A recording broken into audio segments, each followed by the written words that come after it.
You are here to debate about fake news and disinformation in the digital era. But what do we actually mean by this concept, fake news? So when we talk about misinformation, we have three distinct categories I want to highlight.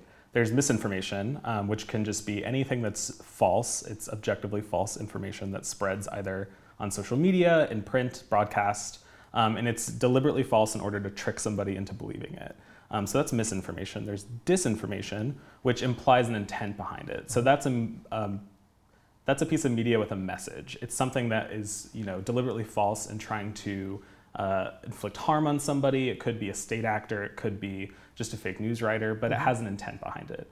And finally, there's malinformation, and that's truthful information, but might be misleading in its context. This could be a leak. It could be media taken out of context with a new meaning. So those are broadly the categories that we talk about when we talk about misinformation. And importantly, I want to make sure that fake news isn't being put in a light that puts it on the media, right? So like a correction in a newspaper isn't fake news because it wasn't a bad intentioned mistake, right? So when we talk about misinformation, we talk about deliberate misinformation. We don't talk about a media mistake or a media report that isn't necessary. It doesn't turn out to be true if it's reported rigorously and independently. So when we talk about misinformation, we want to focus on those three. Are there studies to determine their effect on public opinion? Yeah, there's plenty of research on this issue. So pretty much when people see misinformation, they're going to change their thought about whatever that topic is. So there's a great study that found once Donald Trump said that he won the popular vote, which he obviously didn't. Hillary Clinton won the popular vote. Trump just won the Electoral College. Registered Republicans believed that almost by a majority margin. So that's not even a case of deliberate misinformation like a fake news story. That's just a false statement from a politician. And that has consequences because registered Republicans believed him. So when false information is presented in a way that the audience wants to see it or wants to believe it, then they're more likely to believe what is said. Fake news has now become a term and a way to discredit all sorts of true news. How can people realize that what is being offered in the media is fake or not?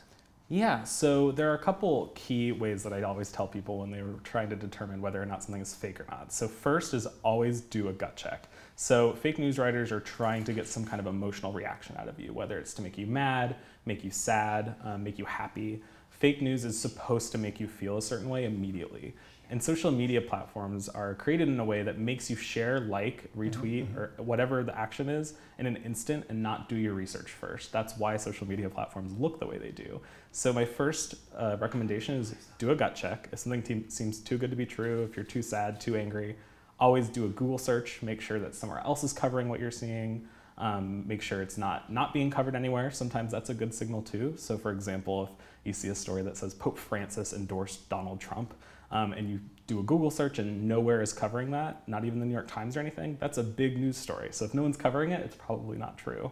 So that's one. There's also a variety of tools online that can help you do this job. There's a bunch of Chrome browser extensions that help you search for images online, make sure that images aren't real or aren't fake. So there's a variety of tools that you can learn about. For press sites, the ability to attract readers is needed to generate revenue from the online advertising. If the provision of false information attracts users, what about the ethical code of journalists? Yeah, so I mean, what you're outlining is basically that fake news writers try to make advertising revenue from what they're producing. And what's important about that is that people who publish misinformation don't care about ethics. They are in it for the money. They're in it for the Google AdSense money from Facebook that they make on clicks. So that's a key component of the business part of the misinformation ecosystem.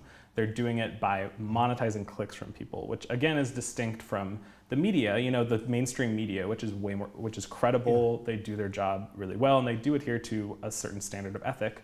They make their money in the same way, but credible news isn't always as exciting as fake news. So fake news has taken the media model and just duplicated it for a more nefarious reason in order to trick people and make money. Yeah.